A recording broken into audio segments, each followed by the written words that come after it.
Welcome back to This is a Commander channel, where this is a Commander channel, and today I'm going to try and talk about Commander, tough rules, and cool interactions, episode 112. First off, I do want to apologize for my voice. I kind of lost it the last few days, but this is the best it's been in a while, and the video's got to get made. The show must go on. So, today's episode is going to take a look at something that comes up often in games in which a player is stealing other players' creatures, or perhaps they are donating away creatures. I personally have a John Irenicus deck that gives away a bunch of small but unblockable creatures, and so I run into this a lot. But I see it often with decks that end up stealing a lot of creatures as well. So the issue is, what happens to the things attached to these stolen or donated creatures? How do those things that grant the creature's abilities work with those creatures? So let's start with a very straightforward example. I enchant my 2/2 bear with my own Unflinching Courage, which is an aura that says enchanted creature gets +2/+2 and has trample and lifelink, making it now a 4/4 bear with trample and lifelink. But then on your turn, you cast a threaten targeting my bear, and threaten says to untap target creature and gain control of it until end of turn. That creature gains haste until end of turn. So now that you've gained control of my bear, but the control of the Unflinching Courage does not change. That is still my enchantment. If you controlled a Sanctum Weaver, then it would not tap for an additional mana now, as it doesn't see the aura that is attached to the bear. So now you attack with the bear. Will you gain 4 life when it deals its damage?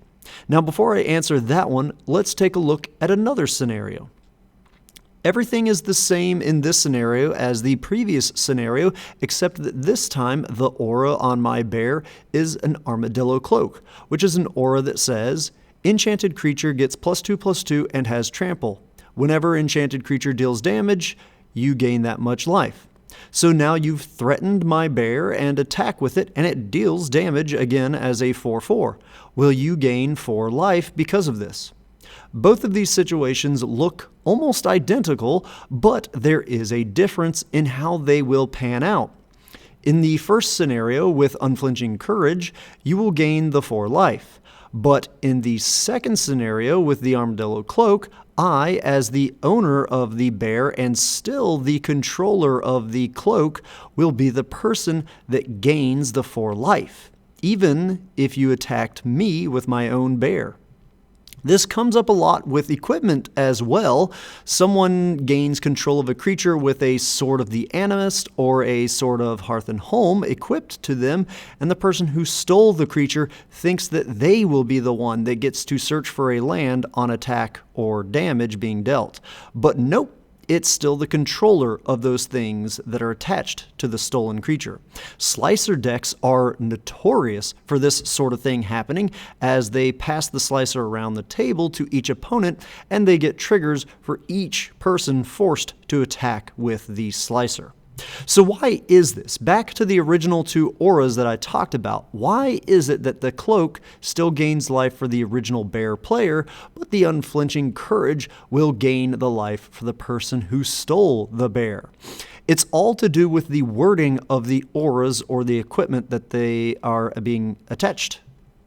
If they say the creature thereon gain an ability, then that ability will be on the creature that is being stolen or is being donated, and then the new player will receive its benefit. But if the wording doesn't say that the creature gains or has an effect or an ability, then things are different. Let's focus on the cloak. It itself has a triggered ability. The creature isn't given this life-gaining ability, but again, it is a triggered ability of the cloak. So if you wanted to gain the life, you would have to steal the creature and then also use something to gain control of the cloak as well.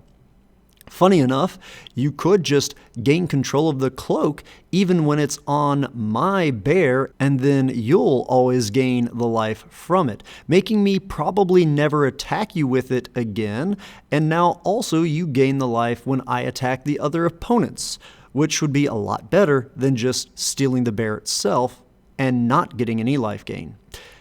And now for a little bonus question. If you used your threaten to temporarily gain control of my creature that I had enchanted with a Breath of Fury, which is an aura that says, enchant creature you control, what would happen when you do that, when you threaten it and you gain control of my creature? When you attack with it and you deal damage with it, would you still sacrifice it? Would it even get that far? Let me know what you think down in the comments below. I'm curious as to what you all think. Anyhow, that's all I've got for today's episode. I think it's all I've got in my voice. I could feel it really fading away. As always, I hope that all of you have found this video to be entertaining at least, and I hope that a few of you have even learned something about the crazy rules in this great game of Magic. I'm really losing my voice. Have a great one. Ta-ta.